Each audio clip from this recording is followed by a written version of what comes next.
रामविलास पासवान अमर रहे, रामविलास पासवान अमर रहे, मनोज पासवान अमर रहे, मनोज पासवान अमर रहे।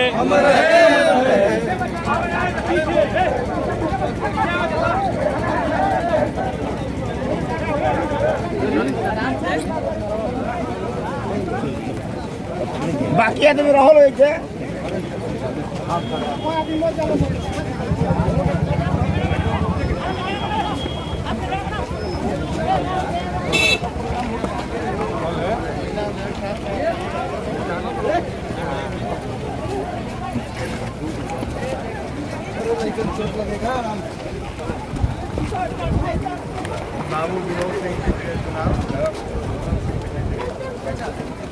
नमस्कार, आप देख रहे हैं ब्रेकिंग बिहार। अभी हम लोग पहुंच गए हैं बक्सर जिला में दल सागर के दहियर गांव में। यहां पर मनोज पासवान की 21 मार्च को हत्या हो गई थी। उसी सिलसिले में उनके परिजनों को सांत्वना देने के लिए लोक जनशक्ति पार्टी रामविलास के सुप्रीमो चिराग पासवान पहुंचे हुए हैं। चिराग पासवान आज पटना से आरा होते हुए बाबू वीर कुंवर सिंह के प्रपौत्र की जो हत्या हुई थी उससे मिलते हुए यहाँ बक्सर आए हैं। अभी चिराग पासवान अंदर है, आते हैं तो उनसे हम बात करेंगे अभी वर्तमान राजनीतिक स्थिति।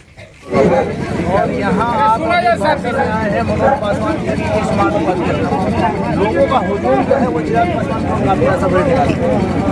तो देखिए, हुजूम की बात नहीं है। मैं सबसे पहले तो ये जो चिंता प्रदेश में जिस तरीके से दलितों को, महादलितों को, अनुसूचित जाति के लोगों को टारगेट कर करके उनको मारा जा रहा है, उनको प्रताड़ित किया जा रहा है।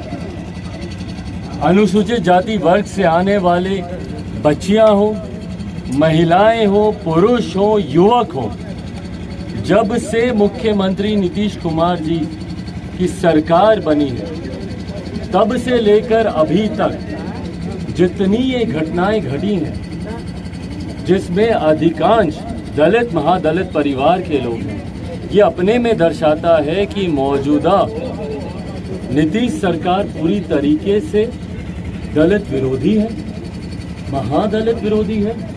और इसके कारण है ये बातें मेरे कहने के। आप हाल फिलहाल के दिनों में देखेंगे जिस तरीके से दलित उत्पीड़न की घटनाएं बढ़ी हैं, हत्याएं बढ़ी हैं, और मुझे ताज्जुब होता है कि ये वही मुख्यमंत्री हैं जिन्होंने चुनाव से पहले मुख्यमंत्री होने के बावजूद उन्होंने ये घोषणा की थी कि अगर किसी दलित परिवार में हत्या होती है, पहली बात तो भैया आप प्रदेश के मुख्यमंत्री हैं, मुख्यमंत्री के साथ साथ आप हमारे प्रदेश के गृह मंत्री भी हैं, आपके दिमाग में हत्या की सोच भी कैसे आती है? आपको दावे के साथ डंके की चोट पे कहना चाहिए कि मेरे प्रदेश में कभी कोई हत्या नहीं होगी, मैं अपराधियों पे इस तरीके से शिकंजा कसूंगा। पर हकीकत है कि इनके रहते हुए ही दलित हत्याएं, दलित उत्पीड़न की घटनाएं बढ़ी, जिसका सबसे ताज़ा उदाहरण आज हम लोग यहाँ मनोज पासवान जी के यहाँ हम लोग मौजूद हैं। दिन दहाड़े भैया सोचिए अपराधियों का मनोबल कितना बढ़ा हुआ है। दोपहर लगभग कितना 12-1 बजे के आसपास की घटना, 12 बजे के आसपास की घटना। पेट्रोल पंप से बैंक जाने के क्रम में लूटा गया पैसा, दिन दहाड़े उनकी हत्या कर दी गई। अभी बगल में हम लोग गए थे, एक बच्ची है वहाँ पे दलित परिवार से, उसकी जिस तरीके से अपहरण करके उसके साथ बलात्कार करके, और ये बलात्कार की घटनाएं भी निरंतरता में। वैशाली हम लोग गए थे, एक छोटी सी मासूम बच्ची के साथ, शिक्षक है उनके द्वारा, उसके साथ बलात्कार करके उसके शव को पानी में फेंक दिया गया। बांका भी हम लोग कल गए थे, वहाँ पर भी।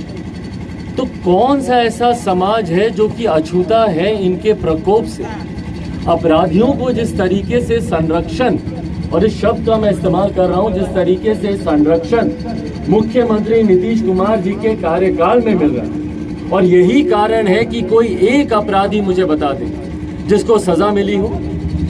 घटनाएं एक से एक हुई प्रदेश में, कम ज्यादा लीपापोती करने के मामले में गिरफ्तारी भी अगर किसी की कभी हो गई तो 2 दिन 4 दिन हफ्ता 10 दिन रखने के बाद तथ्यों के अभाव में अपराधियों को छोड़ दिया जाता है। बड़ी से बड़ी घटनाएं हो गई हमारे प्रदेश में। नालंदा में मुख्यमंत्री के गृह जिला में ही 2 दलित युवक थे जिनकी गला रेत कर उसकी हत्या कर दी गई।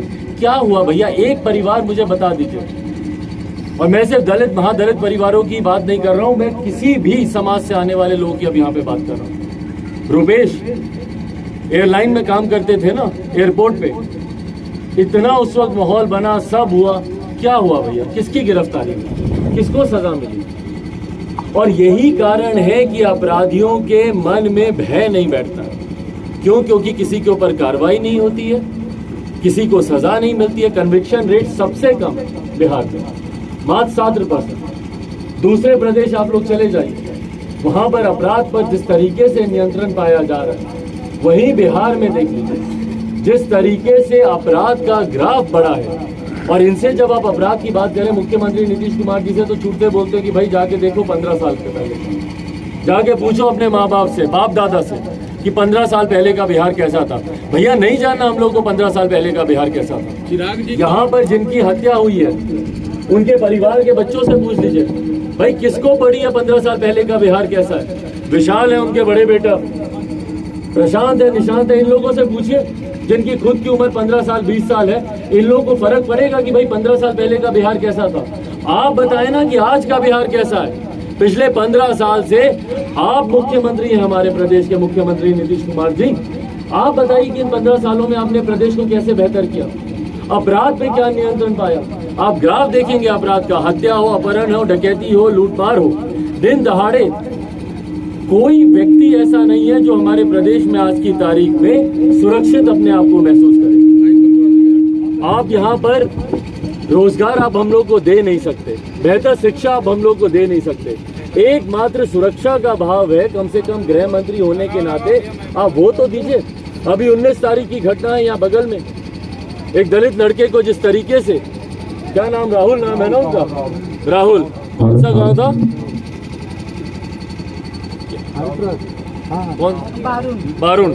बारून गांव का, बरुणा। और उसका वीडियो आप लोगों ने देखा होगा, जिस तरीके से वीडियो बाहर आया बीच में, किस निर्ममता से उस लड़के को मारा गया, पीटा गया। कारण क्या है भैया कि ऐसी रोज घटनाएं हो रही हैं और शासन प्रशासन एकदम मौन है। कहीं किसी के ऊपर कोई कार्रवाई नहीं होती, किसी को कोई सजा नहीं मिलती। तो ये अपने में दर्शाता है कि कहीं ना कहीं सरकार का संरक्षण प्राप्त है इन अपराधियों को, ऐसे असामाजिक तत्वों को, और ये आए दिन ऐसी घटनाओं को अंजाम दे रहे हैं। मैं चाहूंगा कि केंद्र सरकार, सीबीआई इन तमाम मामलों में हस्तक्षेप करे, तब कम से कम जो दलित घटनाएं हो रही उसमें हस्तक्षेप करे, क्योंकि मौजूदा सरकार से ना दलित परिवारों को, ना महादलित परिवारों को, ना गरीब वर्ग से आने वाले किसी व्यक्ति को मौजूदा नीतीश सरकार पर कोई भरोसा बचा है कि भैया इनके रहते हुए हम लोग सुरक्षित हैं। आपने कहा है कि दूसरे प्रदेश, कौन से प्रदेश में, कौन सी मॉडल की बात कर रहे हैं आपके बिहार में लागू होना चाहिए? भाई मैं किसी मॉडल की बात नहीं कर रहा हूँ, मैं सिर्फ एक आंकड़ा बता रहा हूँ जो कि नीति आयोग के ही आंकड़े हैं, जिसमें बताया जाता है कि डाउन साउथ आप चले जाएं तो केरल जैसे जो राज्य हैं वहाँ पे 89-90% है कन्विक्शन रेट। यहाँ पे अगर आप देखते हैं महज 7% होता है।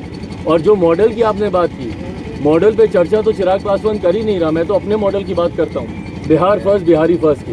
बट जो लोग मॉडल की बात करते हैं इन्हीं के सहयोगी हैं ना, जो बोलते हैं कि यहाँ पे योगी मॉडल आना चाहिए।